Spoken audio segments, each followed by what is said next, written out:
বর্তমান যুগের মহাতীর্থ দক্ষিণেশ্বর। সেখানে 100 বছর আগে মহাপুরুষ রামকৃষ্ণ বাস করতেন।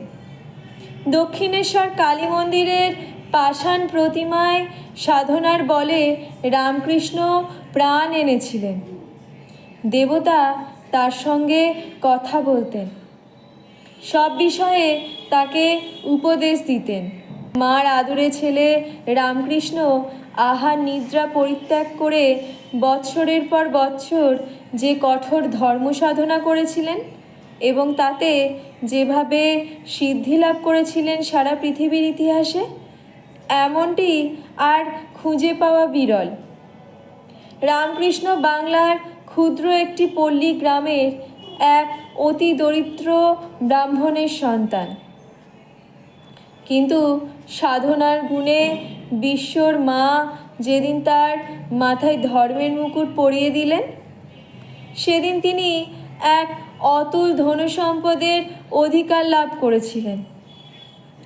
এই ধনসম্পদ টাকা পয়সা নয়, মণিমুক্তা হীরা জহরত নয়, 7 রাজার ধন মানিক নয়, তার চেয়েও বড়, তার চেয়েও দুর্লভ আধ্যাত্মিক সম্পদ, আত্মিক জ্ঞান। ফুল ফুটলে মৌমাছি আপনি আসে। রামকৃষ্ণের হৃদয় কোমল যেদিন ফুটল, মধুলোভে ভ্রমরের দল চারিদিক থেকে দলে দলে সেদিন ছুটে এসেছিল। রামকৃষ্ণ যখন মার দেখা পেলেন এবং তারপর একে একে বহু মতে বহু ধর্মে বহু সাধনায় সাধন করে সিদ্ধি লাভ করলেন, তখন দেশ বিদেশের কত ধর্মপ্রাণ নরনারী তার কাছে ছুটে এসেছিলেন প্রাণে শান্তি পাবার জন্য, অন্ধকারে আলো পাবার জন্য। রামকৃষ্ণ তার ধনভাণ্ডার অকাতরে তাদের সামনে খুলে দিলেন। নিয়ে যাও, যে যত পারো। যারা গিয়েছিলেন অন্তরে তারা শান্তি পেলেন, স্বর্গের আনন্দ লাভ করলেন। রামকৃষ্ণের মনে তখন এক নতুন ভাবনার উদয় হলো। তার শরীর যাবার পর তার ওই অতুল সম্পত্তির অধিকারী হবে কে? যতদিন যায় রামকৃষ্ণ তত ব্যাকুল হন, পথপানে চেয়ে থাকেন তার তপস্যায় পাওয়া ধনভাণ্ডারের উত্তরাধিকার লাভ করার জন্য কে আসবে। অল্পদিন পর সিমলার দত্ত পরিবারের ছেলে নরেন্দ্রনাথ একদিন দক্ষিণেশ্বরের রামকৃষ্ণের কাছে গিয়ে উপস্থিত হয়ে তাকে প্রশ্ন করলেন, তুমি ঈশ্বরকে দেখেছ? রামকৃষ্ণ উত্তর করলেন, হ্যাঁ, আমি ঈশ্বরকে দেখেছি। শুধু দেখেছি নয়, তোমাকেও দেখাতে পারি। নরেন্দ্র বহু ধার্মিক লোকের কাছে গিয়েছেন, সকলকেই ওই একই প্রশ্ন করেছেন, কিন্তু একজনও বলতে পারেননি তিনি ঈশ্বরকে দেখেছেন।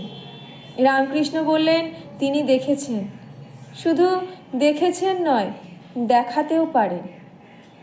নরেন্দ্রনাথ একেবারে অবাক হয়ে গেলেন। নরেন্দ্রনাথকে দেখেই রামকৃষ্ণদেব বুঝতে পারলেন যার জন্য তিনি ব্যাকুলভাবে অপেক্ষা করেছেন, যার জন্য তিনি রাত দিন পথপানে চেয়ে আছেন, এ সেই মানুষ।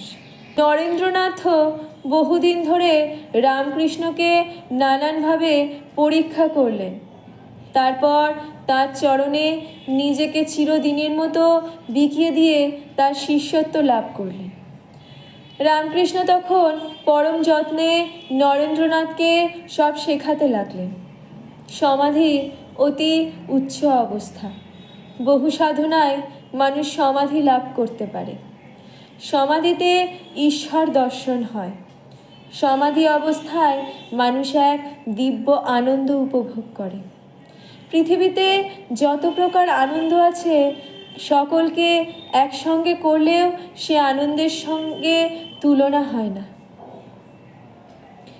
রামকৃষ্ণের শিক্ষায় নরেন্দ্রনাথ অল্প দিনের মধ্যেই ঈশ্বর দর্শন করে ধন্য হয়েছিলেন।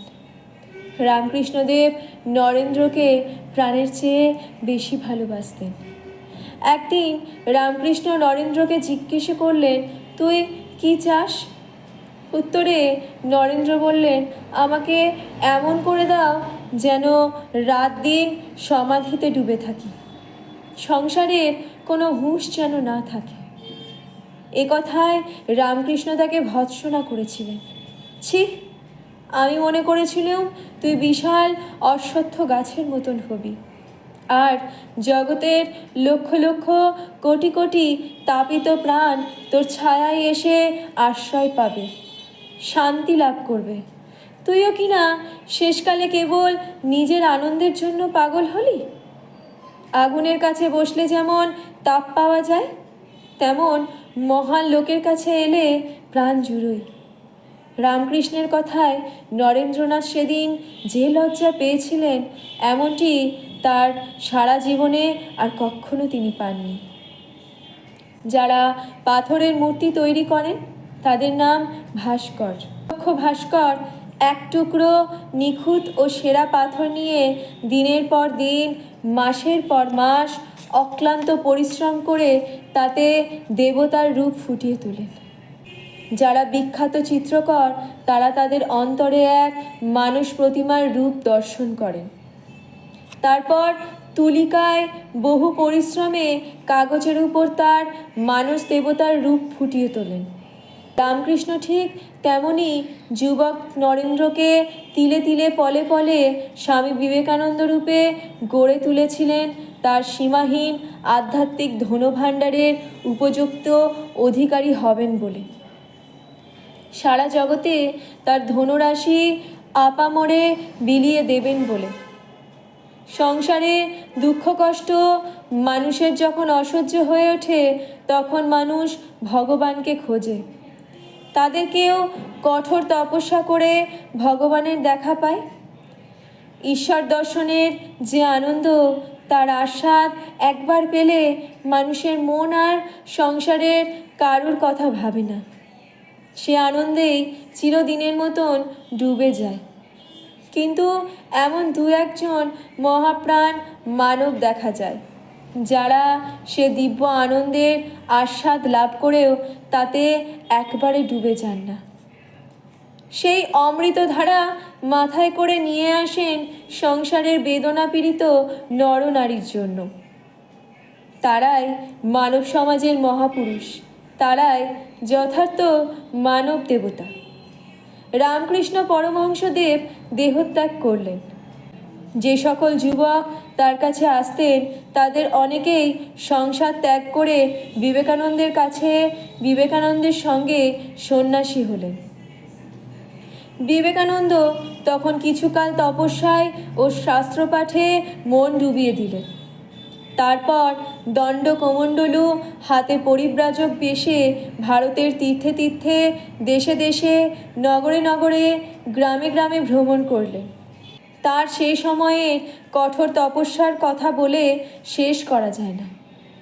একটি পয়সাও সম্বল না নিয়ে কত বিপদের ভিতর তিনি সারা দেশ ঘুরে বেরিয়েছিলেন, সে কাহিনী অতি আশ্চর্য। হিমালয় থেকে কুমারিকা পর্যন্ত ভ্রমণ শেষ করে কন্যাকুমারীতে এক সন্ধ্যায় ভারতের শেষ পাথরখানার উপর তিনি যখন বসেছিলেন, সারা ভারতের দুঃখ দৈন্য অভাব অনাহার অন্ধকার অজ্ঞানতা যেন মূর্তি ধরে তার সামনে এসে দাঁড়ালো। ভারত ভ্রমণের কালে ঘরে ঘরে গ্রামে গ্রামে দুঃখের দারিদ্র্যের যে করাল ছবি তিনি দেখেছিলেন, সেসব একসঙ্গে তার হৃদয়ে এসে আঘাত করতে লাগলো। কেঁদে কেঁদে তিনি প্রার্থনা করলেন, জাগো মা, জাগো মা, ভারতের দুঃখ দারিদ্র্য দূর করো মা। ঠিক সেই সময় আমেরিকার শিকাগো শহরে এক মহামেলা বসেছিল। তাতে এক বিশ্ব ধর্মসভার অধিবেশন হয়। সমস্ত পৃথিবীর বড় বড় সকল ধর্মকে তাতে নিমন্ত্রণ করা হয়েছিল। এই সভার আয়োজন করেছিলেন রোমান ক্যাথলিক খ্রিস্টানেরা। তাদের মতলব ছিল জগতের সকল ধর্মের লোককে ডেকে দেখাবেন রোমান ক্যাথলিক ধর্মই সর্বাপেক্ষা শ্রেষ্ঠ, এবং তারপর খুব জোরে তাদের ধর্ম সারা পৃথিবীতে প্রচার করবে। ভারতবর্ষে বৌদ্ধ ধর্ম, জৈন ধর্ম, ব্রাহ্ম ধর্ম এবং অনেক ধর্ম নিমন্ত্রণ পেয়েছিল, কিন্তু হিন্দু ধর্মকে তারা নিমন্ত্রণ করলেন না, কারণ তখন পর্যন্ত সেসব দেশের লোকেরা হিন্দু ধর্মকে অসভ্যদের ধর্ম বলে মনে করত। মাদ্রাজের কয়েকজন যুবক স্বামীজিকে দেখে বুঝতে পারলেন ইনি সাধারণ মানুষের মতো নন, যেন ভস্য ঢাকা আগুন। তারা তাকে আমেরিকা যাবার জন্য বড় পীড়াপিড়ি করতে লাগলো। ফলে স্বামীজি যেতে রাজি হলেন। যুবকেরা সকলে পরস্পর চাঁদা তুলে তার যাবার ব্যবস্থা করে দিলেন। তার গুরুদেবের নাম স্মরণ করে স্বামীজি সাগর পাড়ি দিলেন। সেখানে গিয়ে তাকে অনেক বিপদে পড়তে হয়েছিল। ইউরোপ আমেরিকার সাদা লোকেরা পৃথিবীর কালো লোককে কিভাবে ঘৃণা করে তা সেসব দেশে না গেলে ঠিক বোঝা যায় না। স্বামীজি জানতে পারলেন যারা ধর্মসভার নিমন্ত্রণ পায়নি তারা সভায় যেতে বা কিছু বলতে পারবেন না। একদিন হঠাৎ হার্ভার্ড বিশ্ববিদ্যালয়ের অধ্যাপক রাইট সাহেবের সঙ্গে তার সাক্ষাৎ হয়। স্বামীজির সঙ্গে রাইট মাত্র কয়েক ঘন্টা আলাপ করে এত আশ্চর্য হয়ে গেলেন যে তিনি উৎসাহ করে তার ধর্মসভায় যাবার সকল ব্যবস্থা করে দিলেন। স্বামীজির জন্য রাইট সাহেব ধর্মসভার সভাপতির নিকট যে পত্র দিয়েছিলেন তাতে লেখা ছিল, এ মানুষটির মাঝে যে বিদ্যা দেখেছি আমাদের দেশের সকল পণ্ডিতকে একত্র করলেও তার সমান হবে না। ধর্ম মহাসভার কাজ আরম্ভ হলো। মঞ্চের উপর পৃথিবীর সকল বড় বড় ধর্মের বক্তারা বসেছিলেন, আর তাদের সামনে বসেছিলেন আমেরিকার বাছা বাছা শিক্ষিত 5-6 হাজার নরনারী। বক্তারা সকলেই বক্তৃতা করলেন। বক্তৃতা করতে দাঁড়িয়ে শ্রোতাগণকে সম্বোধন করে সকলেই বললেন, হে আমেরিকার ভদ্রমহিলা ও ভদ্র মহোদয়গণ। শেষেই বক্তৃতা করতে উঠলেন স্বামী বিবেকানন্দ। তিনি উঠে বললেন, হে আমেরিকাবাসী ভগ্নী ও ভ্রাতাগণ। এই কথা কটি উচ্চারণের সঙ্গে সঙ্গে তুমুল করতালি ধ্বনি হতে লাগলো। সে আনন্দধ্বনি থামতে প্রায় 5 মিনিট সময় লেগেছিল। তারপর স্বামীজি সকলকে ধন্যবাদ দিয়ে এবং হিন্দু ধর্ম সম্বন্ধে অল্প কটি কথা বলে তার বক্তৃতা শেষ করলেন। পরদিন শিকাগোর সমস্ত খবরের কাগজে স্বামীজির ছবি ও বক্তৃতা ছাপা হলো। সকল কাগজে লিখলে স্বামীজির বক্তৃতায় সেদিন সকলের চেয়ে ভালো হয়েছে। রাস্তায় স্বামীজির মস্ত মস্ত ছবি বসানো হয়েছিল, আর সামনে রাত দিন লোকের ভিড় লেগে থাকত। এ ভিড় সরাবার জন্য পুলিশের দরকার হয়েছিল। বিধাতা যেদিন বিবেকানন্দের কপালে নিজ হাতে বিজয় টিকা পরিয়ে দিয়েছিলেন। অনাদৃত হিন্দু সন্তান, অজ্ঞাত ভারতমাতার সন্তান বিবেকানন্দ সেদিন বিশ্বের শ্রেষ্ঠ আসন লাভ করে হিন্দু ধর্মের ও জন্মভূমির মুখ উজ্জ্বল করলেন। সেদিনের পর স্বামীজি ধর্মসভায় আরও অনেক বক্তৃতা দিয়েছিলেন। তার কথা শোনবার জন্য এত বেশি লোক হতো যে বলবার নয়। তিনি কখনো বলেননি আমার হিন্দু ধর্মই একমাত্র সত্য ধর্ম, আর সব ধর্ম মিথ্যা। তিনি তার গুরুর জীবনে দেখেছিলেন এবং তার কাছে বিশেষ করে শিখেছিলেন, যত মত তত পথ। কত ধর্মমত জগতে আছে, সবই ভগবানের কাছে যাবার এক একটি পথ এবং সবই সত্য। হিন্দু ধর্মে অনেক মত আছে, বহু শাখা, বহু প্রশাখা, কত তার শাস্ত্র। সকলের উপর বেদ, বেদের 4 ভাগের নাম বেদান্ত। স্বামীজি আমেরিকায় এই বেদান্তের কথা বিশেষভাবে প্রচার করেছিলেন। সেসব কথায় আমেরিকাবাসীদের মনে এক অদ্ভুত পরিবর্তন এনেছিল। ইউরোপ আমেরিকার লোকেরা আজকাল শিক্ষায়, বিজ্ঞানে, কলকারখানায় খুব উন্নতি করেছে, কিন্তু ধর্ম বিষয়ে ভারত একদিন তার চেয়েও বেশি উন্নতি করেছিল। আজ বড় বড় বিজ্ঞানী গবেষণা করে তা সব সত্য মেনে নিচ্ছেন, কিন্তু ভারতের সব বিষয়ে আজ অবনতি হয়েছে। আর এই অবনতির অবস্থায়ও ভারতের এত ধর্মাভাব আছে যা জগতের আর কোথাও নাই। এখনও ভারত সমস্ত পৃথিবীকে বহু বৎসর ধরে ধর্মতত্ত্ব শেখাতে পারবে।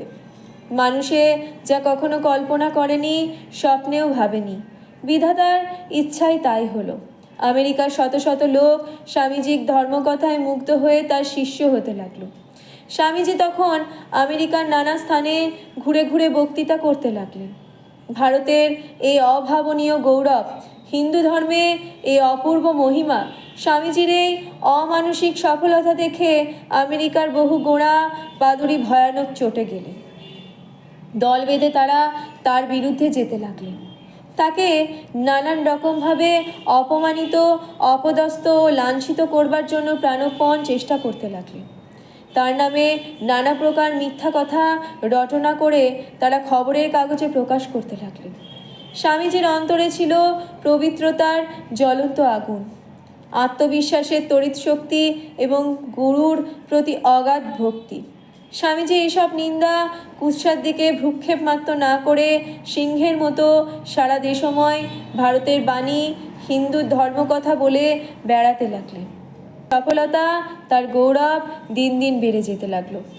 3 বছরের অধিক কাল তিনি আমেরিকার ধর্ম প্রচার করে ভারতে ফিরে এলেন। ভারতের লোকেরা স্বামীজির কাজে বড়ই গৌরব, বড়ই আনন্দ বোধ করতে লাগলো। স্বামীজি যখন সিংহলের রাজধানী কলম্বোতে জাহাজ হতে নামলেন, অমনি হাজার হাজার লোক তাকে অভ্যর্থনা করে নিয়ে গেল। সিংহলের ও ভারতের চারদিক থেকে তার নিমন্ত্রণ আসতে লাগলো। তিনি সিংহলের কয়েকটি স্থান দেখে দক্ষিণ ভারতে পদার্পণ করলেন। ভারতের পূর্ব, পশ্চিম, উত্তর, দক্ষিণ সর্বত্র তাকে বিপুলভাবে অভ্যর্থনা ও মান সম্মান দেওয়া হয়েছিল। কোনো রাজার ভাগ্যেও সে সম্মান আজ পর্যন্ত ভারতে লাভ হয়নি।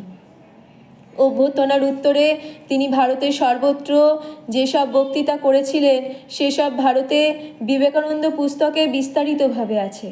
সেসব বক্তৃতায় সারা ভারতে তখন সাড়া পড়ে গিয়েছিল। কিছুদিন পর বিবেকানন্দ তার সন্ন্যাসী ভাইদের নিয়ে তার গুরুদেবের নামে করলেন মঠ প্রতিষ্ঠা, গঙ্গার পশ্চিম কূলে বেলুড়ে।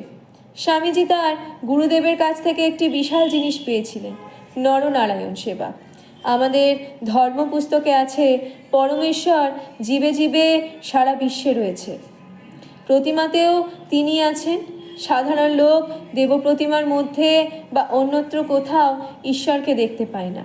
খুব ভক্তিভাবে তার পূজা করেন, অন্তরের ভক্তির জোরে তারা তার দর্শন পান। মানুষ যদি দরিদ্র, পতিত, কাঙাল, অনাথ, রুগ্ন, আর্ত, দিন দুঃখীদের মধ্যে নরনারায়ণ আছেন এই বিশ্বাস করে তাদের সেবা করেন, তবে কালে কালে এদের মধ্যেও সে নারায়ণ দর্শন হতে বাধ্য। নারায়ণ সেবার জন্য স্বামীজি করলেন রামকৃষ্ণ মঠ ও মিশনের শাখা ভারতের প্রায় সর্বত্র স্থাপিত হয়েছে এবং ভারতের বাইরে ইউরোপ, আমেরিকা এবং অন্যান্য কয়েকটি দেশেও বহু আশ্রম প্রতিষ্ঠিত হয়েছে। এগুলোর ভিতর দিয়ে সমগ্র পৃথিবীর মহাকল্যাণ সাধিত হচ্ছে। দেশের যুবকরা দলে দলে স্বামীজির চরণতলে এসে গ্রহণ করলেন সেবার ব্রত ও ত্যাগের দীক্ষা। আজ ভারতের যেখানেই বন্যা, মহামারী, দুর্ভিক্ষ, ভূমিকম্প, সেখানেই নরনারায়ণের সেবার জন্য দলে দলে লোক গমন করে। তার মূলে রয়েছে স্বামী বিবেকানন্দের অনুপ্রেরণা।